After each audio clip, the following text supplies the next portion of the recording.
सोचो, अगर किसी एक इंसान से पूरी ब्रिटिश एम्पायर डरने लगे, जिसके पास न सेना हो, न सरकार, न ताकत, सिर्फ सोच हो, वो इंसान था भगत सिंह। आज मैं आपको भगत सिंह की वो कहानी बताने वाला हूं जो स्कूल बुक्स ने या तो अधूरी बताई या जानबूझकर छुपा ली। और मैं वादा करता हूं, अगर आप इस वीडियो के एंड तक बने रहे तो भगत सिंह को आप सिर्फ एक शहीद नहीं, एक जिंदा सोच के रूप में देखोगे। भगत सिंह कोई एक दिन में क्रांतिकारी नहीं बन गया था। क्रांति उसके खून में थी। 1907 पंजाब, उसका घर, उसका परिवार, सब आजादी की आग में जल रहे थे। जब जलियांवाला बाग का हादसा हुआ, भगत सिंह उस जगह गया और उस मिट्टी को उठाकर अपने माथे से लगा लिया जिसमें निर्दोष भारतीयों का खून मिला था। उस दिन एक बच्चे के मन में एक सवाल पैदा हुआ, अगर मां देश है तो मां के लिए लड़ना गलत कैसे हो सकता है। लेकिन भगत सिंह सिर्फ गुस्सा नहीं था, वो सिर्फ बंदूक नहीं था, वो सोच था।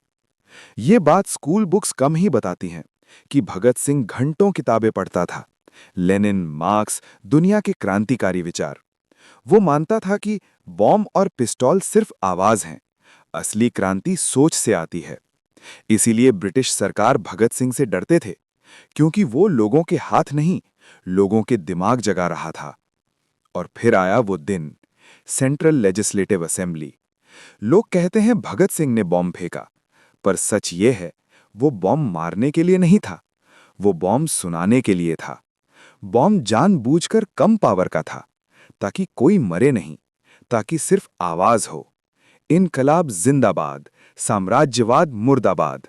भगत सिंह भाग सकता था, पर उसने गिरफ्तारी दी। क्यों? क्योंकि वो चाहता था पूरा भारत उसकी आवाज सुने। वो चाहता था उसका ट्रायल एक मंच बन जाए जहां से पूरी जवानी जाग उठे। ब्रिटिश रिकॉर्ड्स में लिखा गया, भगत सिंह आर्म्ड रेवोल्यूशनरी से ज्यादा डेंजरस है, क्योंकि इसके पीछे यूथ खड़ी हो रही है। कॉलेजेस में उसके पोस्टर्स लगे, गाने लिखे गए, नारे लगने लगे। अंग्रेज समझ गए थे, अगर ये जिंदा रहा तो भारत को रोकना मुश्किल हो जाएगा। जेल के अंदर भी भगत सिंह नहीं टूटा। उसने भूख हड़ताल शुरू की। 116 दिन। सिर्फ एक डिमांड, भारतीय कैदियों को इंसान समझा जाए। शरीर कमजोर होता गया, पर हौसला और तेज हो गया। फिर आया 23 मार्च 1931, शाम का वक्त। जेल का माहौल खामोश था। जेलर ने पूछा, कोई आखिरी इच्छा? भगत सिंह ने कहा, लेनिन की किताब पूरी करनी है। फांसी के फंदे के सामने उसके चेहरे पर डर नहीं था, मुस्कान थी। आखिरी आवाज, इनकलाब जिंदाबाद। एक शरीर गिरा, पर सोच जिंदा रह गई। भगत सिंह सिर्फ 23 साल का था। आज जब हम उसे याद करते हैं तो सवाल सिर्फ ये नहीं कि भगत सिंह कौन था। असली सवाल ये है, क्या हम उस सोच के लायक बन पाए? भगत सिंह मूर्ति नहीं है, वो सवाल है, वो जिम्मेदारी है। और शायद आज भी हमसे पूछ रहा है, तुम मेरे सपनों के भारत के लिए क्या कर रहे हो? अगर ये कहानी आपको महसूस हुई हो तो इसे सिर्फ लाइक या कमेंट तक मत रखिए, शेयर कीजिए, क्योंकि क्रांति किताबों में नहीं, लोगों के दिल में जिंदा रहती है।